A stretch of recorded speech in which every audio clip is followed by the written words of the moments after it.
Subscribe to our YouTube channel and press the bell icon to get the latest updates. Ramayan को आज तक हमने और आपने इस समाज ने श्री राम की दृष्टि से देखा। लक्ष्मण को देखा, देवी सीता को जाना, हनुमान के भक्ति भाव को जाना, रावण की ज्ञान को पहचाना, लेकिन कभी ये नहीं ध्यान दिया कि इस रामायण में अगर कोई सबसे अधिक उपेक्षित और अनदेखा पात्र था तो वो थे लक्ष्मण की पत्नी जनक नंदिनी सीता की अनुज उर्मिला। जब सीता वनवास को जाने लगे और बड़े आग्रह पर लक्ष्मण को भी साथ जाने की आज्ञा हुई तो अपनी उर्मिला ने भी उनके साथ जाने का प्रस्ताव रखा, परंतु लक्ष्मण ने उन्हें यह कहकर मना कर दिया कि अयोध्या राज्य को और माताओं को उनकी आवश्यकता है। असीम पवित्रता थी उर्मिला के उस नवयौवन कंधों पर इतना बड़ा दायित्व डालकर लक्ष्मण चले गए। वो पल, वो जीवन सरिता जो कोई भी नववधु अपने पति के साथ गुजारती है, वो उर्मिला के नसीब में नहीं लिखी गई थी।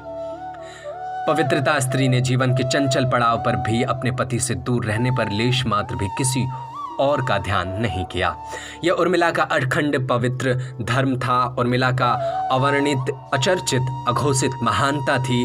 उर्मिला के महान चरित्र, अखंड पवित्रता, स्नेह और त्याग की चर्चा रामायण में अपेक्षित थी, पर वो हो न सका। सबसे विकट क्षणों में भी उर्मिला आंसू न बहा सकी, क्योंकि उनके पति लक्ष्मण ने उनसे एक और वचन लिया था कि वो कभी आंसू न बहाएंगी, क्योंकि अगर वो अपने दुख में डूबी रहेंगी तो परिजनों का ख्याल नहीं रख पाएंगी।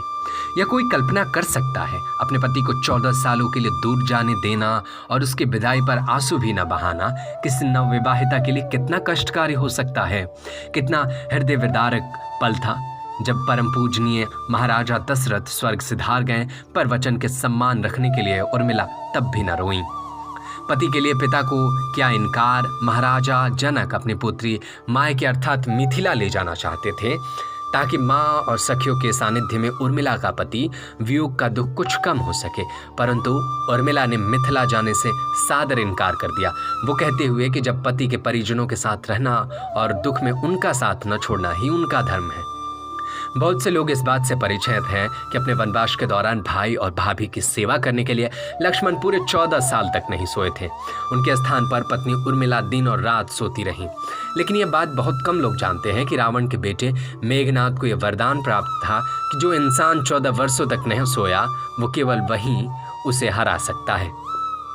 इसलिए लक्ष्मण मेघनाद को मोक्ष दिलवाने में कामयाब हुए थे। रावण के अंत और 14 वर्ष के वनवास के पश्चात जब राम, सीता और लक्ष्मण वापस अयोध्या लौटे तब वो राम के राज तिलक के समय लक्ष्मण जोर जोर से हंसने लगे। सभी की वो बात बेहद आश्चर्यजनक लगा। क्या लक्ष्मण किसी का मजाक उड़ा रहे हैं? जब लक्ष्मण ने इस हंसी का कारण पूछा तो उन्होंने जवाब दिया कि ताउम्र उन्होंने इसी घड़ी का इंतजार किया, लेकिन आज जब ये घड़ी आई है तो उन्हें निद्रा देवी को दिया गया वो वचन पूरा करना होगा। उन्होंने वनवास काल के दौरान 14 वर्ष के लिए उन्हें दिया था।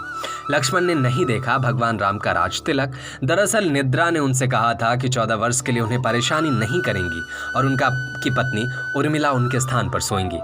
निद्रा देवी ने उनकी यह बात एक शर्त पर मानी थी कि जैसे ही वो अयोध्या लौटेंगी तो उर्मिला की नींद टूट जाएगी और उन्हें सोना होगा।